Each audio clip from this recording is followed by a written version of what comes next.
While we're all beyond excited about the new season of Killing Eve, let's dig a little deeper into the plot to discover all the mind-blowing references. Eve, the mother of all sinners. Was the choice of name for the protagonist of Killing Eve random? We strongly doubt it. Looks like the show creator Phoebe Waller-Bridge used the well-known biblical story as an inspiration for the show. Derived from the Hebrew words to breathe and to live, the name Eve means life.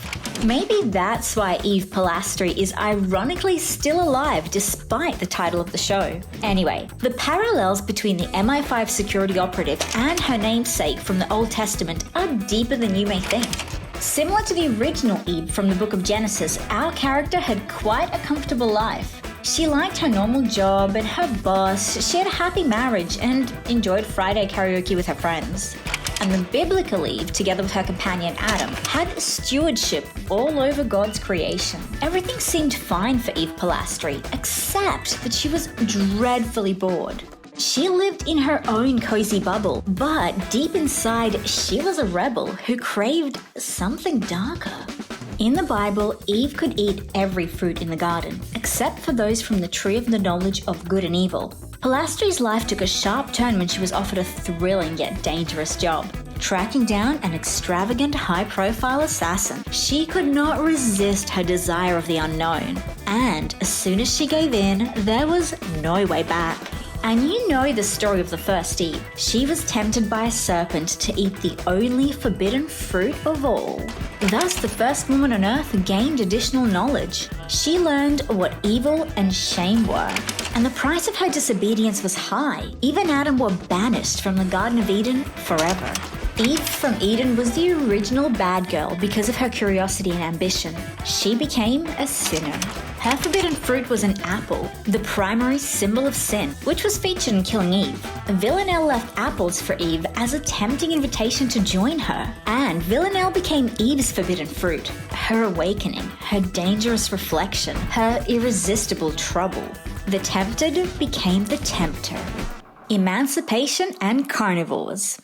The Bible's story of Eve gave birth to a perception that women are the root of all evil. Would Adam have bitten the apple if he hadn't accepted it from Eve? Well, that's a question. And unfortunately, our culture has been supporting the idea that females talk males into making bad decisions ever since. As a result, we have negative female stereotypes, gender inequality, sexism, and misogyny. Killing Eve is a true feministic manifesto. The show represents strong and unapologetic women who laugh in the face of all those negative female myths. Villanelle and Eve both want to get their full emancipation, and their mutual interest is enhanced by that desire. What would you do if you weren't afraid? That was the question that Phoebe Waller-Bridge kept asking herself when she worked on the characters of Eve and Villanelle. When the showrunner worked on the script, she changed some of the originally male characters to female ones, and the timing could not have been better for that. Back in 2017, the Me Too movement was a hot topic, and the all-female writing room of Killing Eve could not help but reflect it in the series. As Sandra O shared, when all of this was happening and everything was happening, I felt my life, my world opening up. The voice, the explosion, the rage, the catharsis. We were aligned, and our show was aligned with the stars. So we could just go, boop, here guys, I know where you're at, and how about this? While the series cultivated a feministic vibe, it completely ignored the vegetarian and vegan trends, and that was not a coincidence. The show is heavily loaded with meat, and Waller-Bridge even admitted that throughout the first season there was, quote, some kind of subliminal sausaging going on. Yes, Eve and Carolyn share a scene in a butcher's shop and eat burgers in the morgue. Villanelle fries sausages in her apartment and thinks about bacon in the museum. You may ask, why is that of any importance? Killing Eve placed a woman at the top of the food chain. Historically, hunting and eating meat has been associated with power and masculinity, whereas meat is a symbol of male dominance. So the show uses this image to highlight the power of women. The origins of Villanelle. What are the secrets behind the character of the most glamorous TV assassin? Surprisingly enough, some of Villanelle's roots stretch as far back as the 18th century. So let's take a look at them. Killing Eve was based on the Villanelle novel by Luke Jennings. When the author was writing his 4 original stories, he knew that they would make a good TV show, and thus deliberately shaped the pilot into episodes. Jennings recently published the 3rd book of his trilogy under the title Killing Eve Endgame. The story is about Villanelle facing her childhood demons and Eve trying to escape the 12. When Jennings is asked where Villanelle came from, he says she was born from his imagination, though he shared that some female antagonists may have left their mark on Villanelle.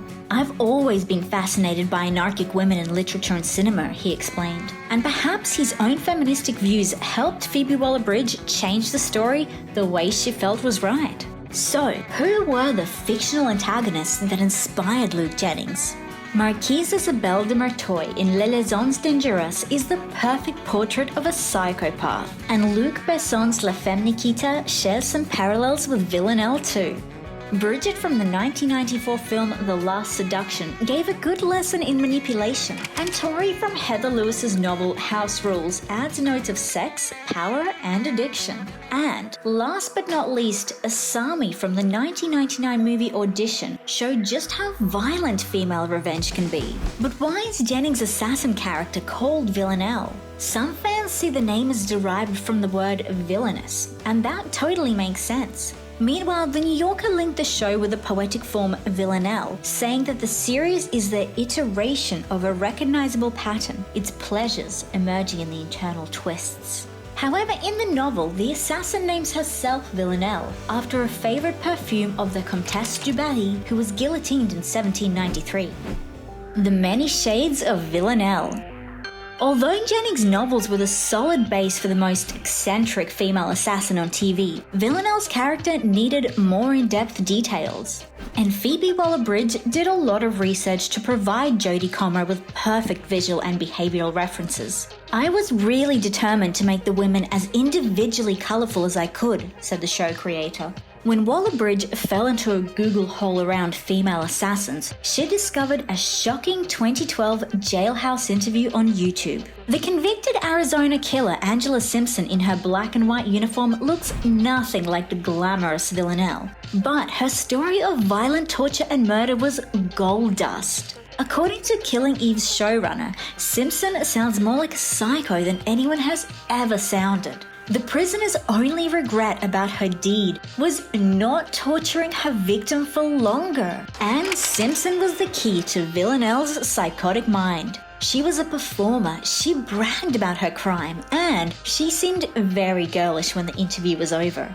Another inspiration for Villanelle was the 2016 ad for Kenzo World Perfume. The video shows actress and ballerina Margaret Qualley, who quits a fancy dinner and becomes possessed by some sort of alien force. Qualley's body and face lose control and express a wide range of emotions free from societal expectations. The ad was also amazingly stylish, and it became another idea for Villanelle. Jodie Comer loved the unpredictability, playfulness, and enthusiasm in the ad, and she perfectly embodied it in her character. One more thing that helped Waller-Bridge to shape the essence of the assassin was the podcast My Favorite Murder. In the podcast, the comedians Karen Kilgariff and Georgia Hardstark give sly comments on Wikipedia's strangest and most horrifying crimes. And perhaps it added some inspiration to that explosive mix of crime and comedy the show does so well. What about Hannibal? When Killing Eve was aired in 2018, the show's fans could not help but comment on its similarity to another love-hate crime series, NBC's Hannibal. The show was on for 3 seasons from 2013 to 2015, and it also featured a same-sex duo of the murderer and the person who's trying to catch him. Still, while the nature of both plots is similar, the characters' relationship in Hannibal is built on abuse. Even though the connection between Eve Polastri and Villanelle has more compassion, it's still far from healthy. When Will Graham finds himself forming a relationship with Hannibal Lecter, he's unaware that the man is a serial killer. Moreover, Hannibal becomes a figure of power who Will thinks he can confide in. The the character of Eve Pilastri is equal to her opponent. She's not falling into Villanelle's net of manipulations. So both women fully understand who they're dealing with, and they're equally fascinated with each other. So I guess there's no need for a further explanation of who did it better. Still, if you haven't seen Hannibal and like a fair dose of horror in a show, it might just be your cup of tea. Traces of Constantine the Great? We just could not omit the one main male character in Killing Eve, Villanelle's primary handler, Constantine Vasiliev. And of course his character also has some interesting allusions. Powerful and authoritarian, Vasiliev shares parallels with none other than his almost namesake, Constantine the Great. An important historical figure, Constantine was the first Roman emperor to convert to Christianity. He became the face of patriarchy and the symbol of imperial legitimacy and identity. And with similar qualities, the Russian intelligence agent shows his dominance over rebellious Villanelle. Their relationship is tense and complex. Villanelle strives for emancipation, but keeps seeing Constantine as her parental figure. And though both of them eventually became freelance assassins, Constantine still tries to manipulate his former protege. Well, their on-screen chemistry is more than satisfying. We can't wait to see some new twists in their controversial bond. Did you notice any of these parallels in Killing Eve? And do you think that Villanelle will eventually kill her object of obsession? Share your thoughts in the comments and subscribe to our channel. And please, stay safe and stay awesome.